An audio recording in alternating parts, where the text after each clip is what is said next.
आदि पिता ब्रह्मा बाबा संपूर्ण सृष्टि के रचयिता ने निराकार शिव को अपनी वाणी द्वारा प्रत्यक्ष करके सागर को गागर में समाकर अमूल्य रत्नों की खान सर्व आत्माओं को देकर निहाल कर दिया। उनमें से कुछ चुनिंदा ब्रह्मा बाबा के 18 पद चिन्हों का अनुसरण हम इस प्रकार करेंगे। संपूर्ण त्यागी। ब्रह्मा बाबा ने अपना सब कुछ समर्पित कर दिया। उन्होंने यह कभी नहीं सोचा कि क्या होगा, कैसे होगा। सेकेंड में बाप की श्रीमत प्रमाण, परमात्मा का इशारा और ब्रह्मा बाबा का चलना व श्रीमत के कदम पर कदम रखना। उन्होंने अपना शरीर समर्पित कर दिया, भविष्य की चिंता किए बिना। उन्होंने अपनी संपूर्ण संपत्ति स्वाहा कर दी, क्योंकि उन्हें विश्वास था कि यह देना देना नहीं है, बल्कि करोड़ों गुना प्राप्त करना है। उन्होंने अपने संबंधों को भी सरेंडर कर दिया। नहीं, उन्होंने कुछ भी नहीं छोड़ा, बल्कि उन्होंने प्रत्येक वस्तु को सांसारिकता से आध्यात्मिकता में रूपांतरित कर दिया। उन्होंने मैंपन वाली अहंकारी बुद्धि को समर्पित कर दिया। दूसरा कदम सदा आज्ञाकारी। हर समय हर बात में, चाहे वह स्व उन्नति से संबंधित हो या कोई और, वह यज्ञ की पालना में सदा संलग्न रहे। ब्रह्मा ही वह विशेष आत्मा है जिसका ड्रामा में अनोखा पार्ट समाया हुआ है।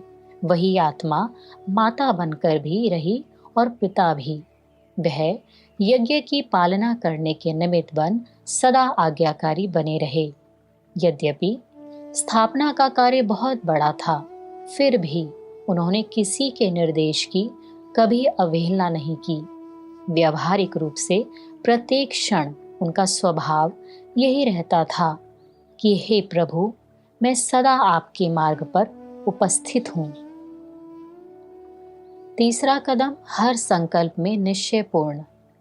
जो पत्नी अपने पति के प्रति वफादार होती, वह स्वप्न में भी अपने पति के अलावा किसी और को याद नहीं कर सकती। इसी प्रकार ब्रह्मा बाबा की निष्ठा का प्रत्यक्ष प्रमाण प्रत्येक क्षण, हर एक क्षण में परमपिता के सिवाय दूसरा कोई और नहीं की स्मृति के रूप में देखा। स्थापना के निमित्त होने के बावजूद एक विश्वास और एक सहारे से उन्होंने सभी प्रकार की विपरीत परिस्थितियों पर आसानी से विजय प्राप्त की और सभी अन्य को भी प्रेरित किया। चौथा कदम है निर्भय सेवाधारी। उनकी सेवा में एक खास विशेषता यह थी कि एक और तो वह अत्यंत विनम्र विश्व सेवक थे और दूसरी ओर ज्ञान की अथॉरिटी भी थे। जहाँ एक हद तक वह विनम्र थे, वहीं एक स्वतंत्र सम्राट भी थे। सत्यता के साथ निर्भयता ही उनकी सेवा की विशेषता थी।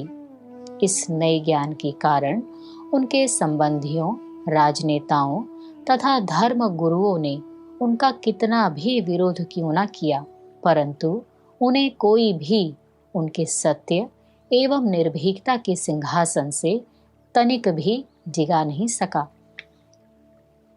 पांचवा कदम है बेफिक्र बादशाह। ब्रह्मा बाबा का विशेष कमाल यह था कि उनके सामने अन्य कोई भी विशेष व्यक्ति स्थूल उदाहरण कभी नहीं बना। एक अटल निश्चय और बाप की श्रीमत ही उनके लिए सहारा थी। बुद्धि सदा हल्की और चेहरे पर सदा निश्चिंत बादशाह की स्पष्ट झलक दिखाई देती थी। 350 बच्चे और बच्चों की देखभाल के लिए 4 लोग भी नहीं थे और उन्हें समय पर भोजन खिलाना पड़ता था। अपितु ब्रह्मा बाबा का कथन, यह उस परमपिता परमात्मा की जिम्मेदारी है, मैं केवल एक निमित्त मात्र माध्यम हूँ। उन्होंने कभी अपनी बुद्धि, अपनी सोच, अपने विचार का अनावश्यक उपयोग नहीं किया। मुझे नहीं पता क्या होने वाला है? क्या प्रत्येक भूखा मर जाएगा? हालांकि इस प्रकार के कमजोर और संशय युक्त विचारों की भी गुंजाइश थी, परंतु सदैव शक्तिशाली संकल्प रहे, यही समर्पणता की विशेषता थी। छठा कदम रहा सदा आलस्य और अलबेलेपन से दूर। एक कहावत है, सच्चा योगी वह है जो नींद को भी जीत लेता है। बाबा के जीवन में कभी थकावट के लक्षण नहीं दिखाई दिए। शरीर बूढ़ा होते हुए भी बाबा दिन रात मानव आत्माओं के संस्कार परिवर्तन करने में लगे रहते थे। बाबा आलस्य के कारण कभी कोई काम टालते नहीं थे। वे आधे मन से कभी कोई कार्य नहीं करते थे। उन्होंने सदैव पूरे भरे मन और बड़े संकल्प से प्रत्येक कार्य को संपूर्ण उत्साह के साथ पूर्ण किया, चाहे परिस्थितियां कैसी भी हों या कितनी भी बाधाएं क्यों ना हों। भले ही पहले कोई कार्य असंभव लगे, लेकिन बाबा हमेशा कार्य को पूरा करने का एक तरीका ढूंढ ही लेते थे। उनके मानस में सदा मन की चमक और मस्तिष्क की शांति और वायदे को पूरा करने की दृढ़ता बनी रहती थी। सातवां कदम, परम श्रेष्ठ योगी। बाबा बोलते समय शरीर से लुप्त हो जाते थे, अर्थात अशरीरी हो जाते थे। बाबा की दृष्टि जिस पर भी पड़ती थी, उन्हें भी देह से न्यारे हो जाने का अनुभव होता था।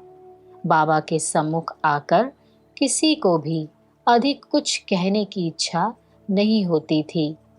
उन्हें अपनी समस्याओं का समाधान स्वतः ही मिल जाता था।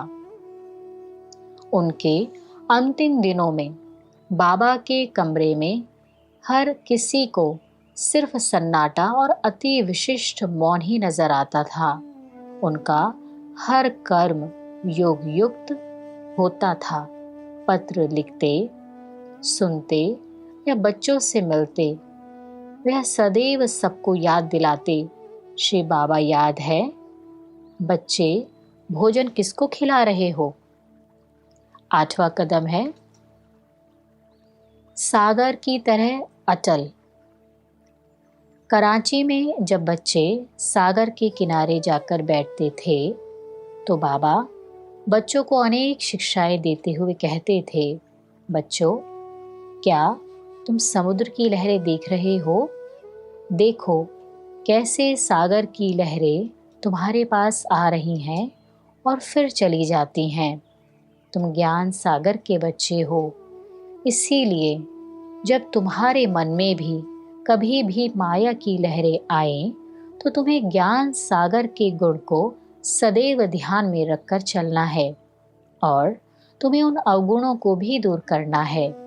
फिर बाबा कहते, बच्चे देखो, सागर में भले ही कूड़ा भी फेंको, पर वह सागर में नहीं रहता, लहरों द्वारा किनारे पर लाकर फेंक दिया जाता है। इसी प्रकार तुम बच्चों के मन में भी कोई किचड़ा नहीं होना चाहिए। जब एक गोताखोर समुद्र में गोता लगाता है, तो वह समुद्र से मोती और जवाहरात निकाल कर लाता है। तुम बच्चों को भी इसी तरह से ज्ञान का मंथन करना है, और जब आप बच्चे भी ज्ञान की गहराई में जाओगे, तो तुम्हें भी ज्ञान के बहुमूल्य रत्न और मोती हीरे मिलेंगे। नौवां कदम है सादगी का एक प्रतिचिह्न। बाबा सादगी का एक महान उदाहरण थे। वह एक छोटे से कमरे में रहते थे जो बहुत पुराना था और उसकी छत टीन की बनी हुई थी। वह उनका आराम करने का कमरा था, वहीं उनका भोजन कक्ष भी था और उनका कार्यालय और बच्चों के साथ बैठक का स्थान भी। उनके बिस्तर पर सफ़ेद चादर बिछी हुई थी और दीवारें भी सफ़ेद रंग से रंगी हुई थी।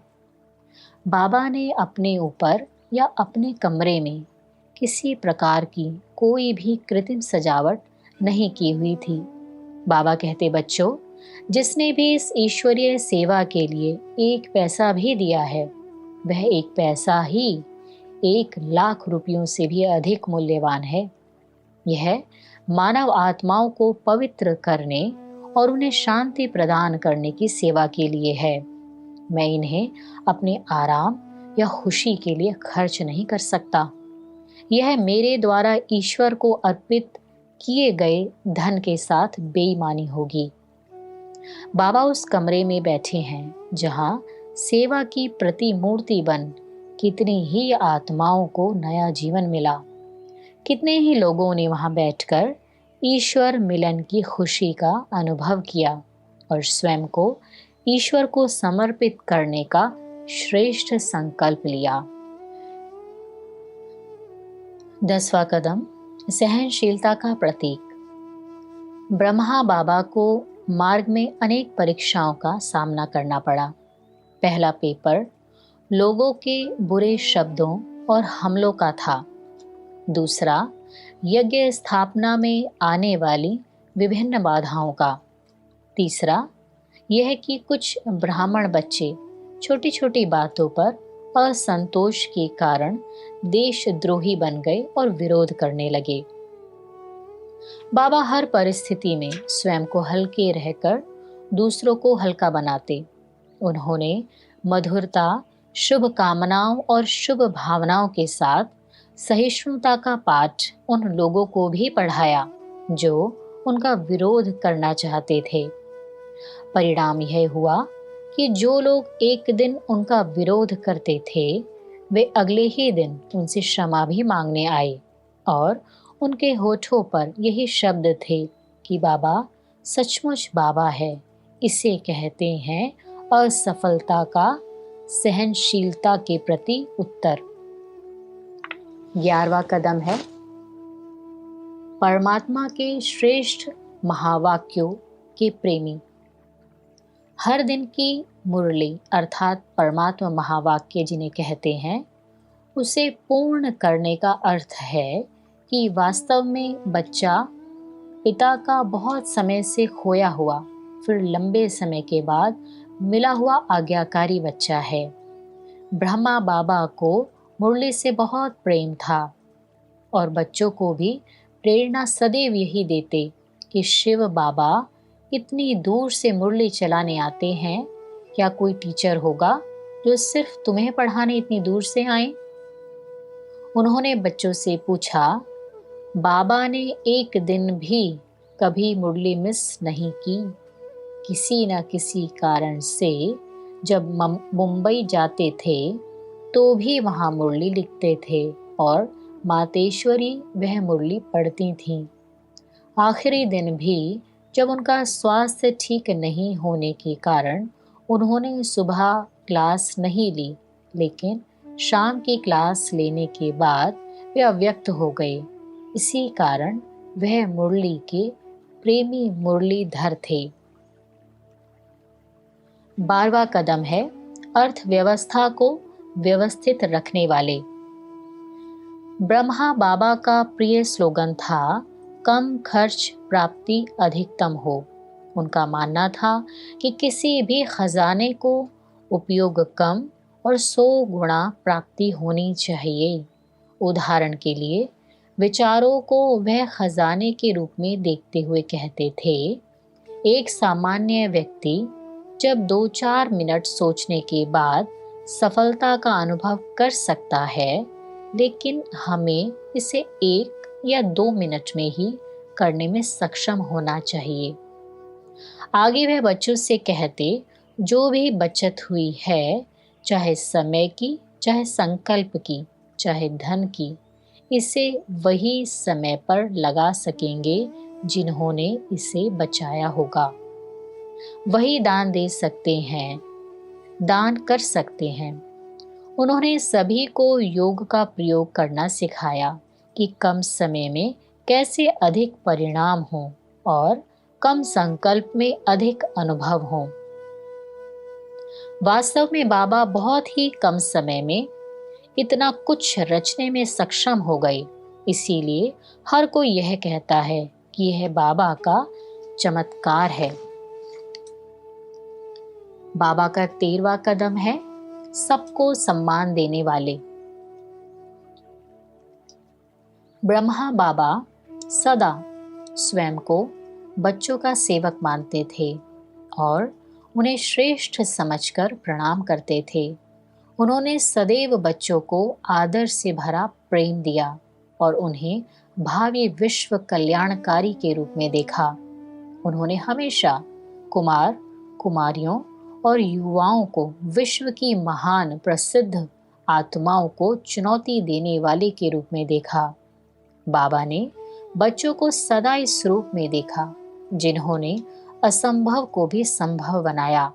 उन्होंने हमेशा बच्चों को उन महान आत्माओं के रूप में सम्मान दिया जिन्होंने अधिक महान कार्य किए हुए हैं। इसी प्रकार वह बुजुर्गों को अनुभवी मानते थे और उन्हें अपने बराबर का सम्मान भी देते थे। उन्हें सदा नंबर 1 याद के बंधन का रिगार्ड रखते हुए देखा। सभी को मान सम्मान देने में नंबर 1 होने के कारण वह आने वाले राज्य में भी नंबर 1 अविनाशी मान सम्मान पाने वाली आत्मा बन गए और शिव बाबा के बाद नंबर 1 पूज्य बन गए। उन्होंने यह कभी नहीं सोचा कि जब कोई सम्मान देगा तभी वह सम्मान देंगे, बल्कि आदि पिता के स्वमान में सदा रहकर सर्व को सम्मान देने वाले दाता बन गए। 14वां कदम है कार्य को संतुलन के साथ करने वाले। संतुलन का अर्थ है समान रहना। ब्रह्मा बाबा अपने संतुलित कार्य के एक उदाहरण थे। उन्होंने याद, तप और सेवा में समानता, शक्ति और प्रेम में समानता, प्रेम और न्यारेपन में समानता, वे हर बात में बैलेंस रखते थे। इसीलिए उनका हर संकल्प, बोल, कर्म, संबंध साधारण के बजाय अलौकिक और चमत्कारी लगता था। हर कर्म कला बन जाता था। देखने का ढंग, चलना, बोलना सब कला बन जाते। इन सब का आधार उनकी बुद्धि को संतुलित बनाए रखने की क्षमता थी। बाबा बच्चों के साथ बड़े प्यार से टोली खिलाते और उन्हें पिकनिक पर ले जाते, लेकिन साथ ही उनका ध्यान बाहर की गलियों के खाने पीने से हटाकर उनके मन की इच्छाओं को भी शांत कर देते। वह उन्हें अथक परिश्रम करने के लिए प्रेरित करने में बड़े दृढ़ थे, लेकिन साथ ही उन्होंने उनका ध्यान उनकी मनःस्थिति और उनके व्यक्तिगत प्रयासों की ओर भी आकर्षित किया। वे हमेशा बच्चों से कहते थे, स्व सेवा और सर्व की सेवा का सदा संतुलन होना चाहिए। बाबा ने उदाहरण देकर सिखाया कि संतुलन ही किसी को कैसे महान बना सकता है। 15वां कदम है एक उदाहरण का प्रेरणा स्रोत। ब्रह्मा बाबा ने न केवल हर सुविधा और आराम का परित्याग किया, बल्कि अपनी अटल सौम्य शक्ति से बच्चों में शक्ति का संचार भी किया। उनके अथक और सदैव प्रसन्न चेहरे को देखकर अन्य लोगों ने भी अपना हौसला बढ़ाया और अपनी ऊर्जा को नवीनीकृत किया। हालांकि जिस रास्ते पर वे साथ साथ चले वह कठिन था, लेकिन कई कठिनाइयां आईं, लेकिन किसी ने भी निराशा या कमजोरी के आगे घुटने नहीं टेके। ब्रह्मा बाबा की मित्रता सबसे बड़ा खजाना थी। हालांकि उनकी आयु बहुत अधिक थी, फिर भी वह उन सभी में सबसे चंचल योगी थे। उन्होंने हर प्रकार की सेवा को कुशलता पूर्वक करते हुए लंबे समय तक काम किया, जिसमें सबसे छोटा काम भी शामिल रहता था। विनम्रता और समर्पणता की यही सेवा भावना हर किसी का व्यवहारिक आदर्श बनी। उन्होंने आत्माओं को सिखाया कि कैसे सहयोग देना चाहिए और सदैव कार्य के बीच में उनकी बुद्धि ज्ञान का मंथन भी करती रहती थी, जिससे ज्ञान बढ़ता था और स्मरण निरंतर और स्वाभाविक हो जाता था। उन्होंने संपूर्ण आत्मिक चेतना की विधि को प्रसारित किया। 16वां कदम है भाग्य विधाता। बाबा ने कभी भी किसी बच्चे की कमजोरी को नहीं देखा, बल्कि उन्होंने प्रत्येक बच्चे के गुणों की प्रशंसा ही की और उस बच्चे को उत्साह और खुशियों से भर दिया। उस गुण को सेवा में लगाकर उस बच्चे को अपने संस्कार परिवर्तन करने की ईश्वरीय शक्ति प्राप्त कराकर औरों का कल्याण कराने के निमित्त बना दिया। अगर कोई सिलाई करना जानता हो तो बाबा कहते, ये ईश्वरीय यज्ञ के लिए बहुत उपयोगी है। किसी बुजुर्ग को देखकर बाबा कहते, बूढ़े लोग अनुभवी होने के कारण बहुत सेवा कर सकते हैं, क्योंकि उनके पास अनुभव की अथॉरिटी है। यदि वे अपने अनुभव के आधार पर ज्ञान की पॉइंट सुनाएंगे तो सुनने वालों को उसका प्रभाव पड़ेगा। किसी अशिक्षित को देखकर बाबा कहते, बच्चे पढ़े लिखे नहीं हुए हो तो क्या हुआ, सिर्फ अल्फ और बै को जानना ही बहुत काफी है। ऐसे भिन्न भिन्न स्थान आयु वर्ग के बच्चों को बाबा आत्मिक दृष्टि से देखते और विश्व कल्याण के किसी न किसी कार्य में लगा देते थे। 17वां कदम है एक अनासक्त दृष्टा।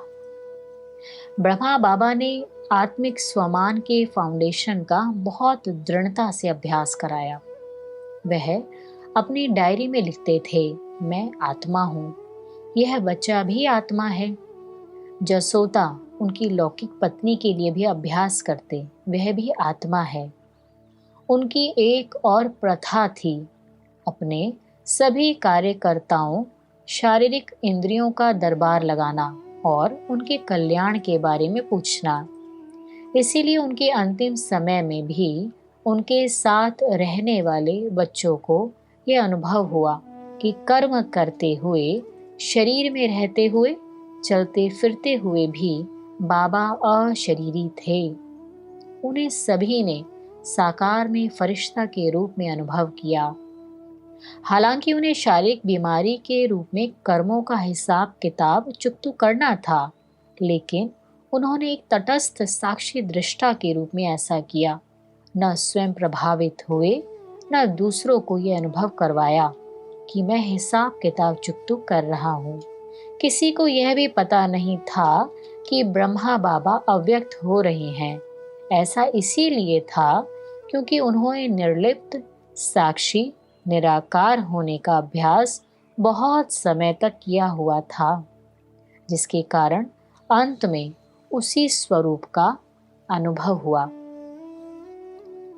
18वां कदम है परमात्मा पिता के साथ सदा संयुक्त।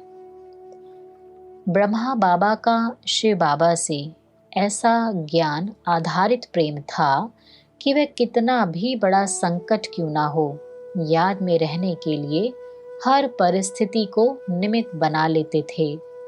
बाबा का दृष्टिकोण था, वह रक्षक और दाता है, वह हर चीज का ख्याल रखेगा। यह कोई नई बात नहीं है। कभी कभी मुरली बोलते समय ब्रह्मा बाबा शिव बाबा के प्यार से इतने अभिभूत हो जाते थे कि वह बच्चों से पूछने के लिए रुक जाते थे कि तुम में से प्रत्येक को शिव बाबा से कितना प्रेम है। क्या वह आकाश जितना ऊंचा है या ब्रह्म तत्व जितना ऊंचा है। उनके मन में हमेशा प्यारे बाबा की याद रहती थी। बाहर निकलते समय बाबा कहते थे, आपको अपना पूरा भोजन शिव बाबा के साथ खाना चाहिए, न कि केवल शुरुआत में और सिर्फ याद करना चाहिए। वह अपना शिव बाबा को प्रिय समझ साथ चलते थे, अपने दोस्त के रूप में बात भी करते थे, उनके साथ सारे कार्य करते थे। जिस तरह रात में दो बहुत करीबी युवा दोस्त सोने के लिए अपने अपने घर जाते थे और फिर सुबह वापस आकर साथ में पढ़ाई करने और खेलने जाते थे, उसी तरह से बाबा भी श्री बाबा के बिना रह नहीं सकते थे। वे रात में भी कभी एक दूसरे से अलग नहीं होते थे। बाबा कहते थे, मैं श्री बाबा के साथ ही सोता हूँ। यह याद और प्रेम के गहरे संबंध का प्रमाण है। निराकार बाबा ने साकार माध्यम ब्रह्मा बाबा को साकार बच्चों के आगे प्रैक्टिकल में फॉलो करने के लिए रखा। वह बच्चों के आगे एग्जाम्पल बन गए, जिससे उनको फॉलो करना आसान हो गया, क्योंकि जब कोई शक्तिशाली एग्जाम्पल को अपनाता है तो फॉलो करना भी आसान हो जाता है।